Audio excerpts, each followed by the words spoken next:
I'm a search and rescue officer for the U.S. Forest Service. I have some stories to tell. I was teamed up with another SAR officer because we'd received reports of bears in the area. We were looking for a guy who hadn't come home from a climbing trip, and we ended up having to do some serious climbing to get to where we figured he'd be.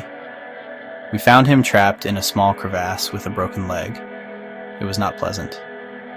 He'd been there for almost 2 days and his leg was very obviously infected.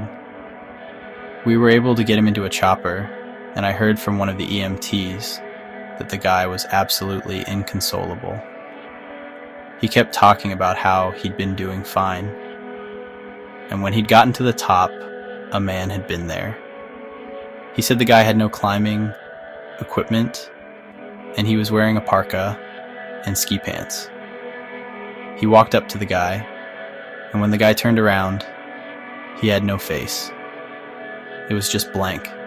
He freaked out and ended up trying to get off the mountain too fast, which is why he'd fallen. He said he could hear the guy all night, climbing down the mountain and letting out these horrible muffled screams. That story bothered the hell out of me. I'm glad I wasn't there to hear it.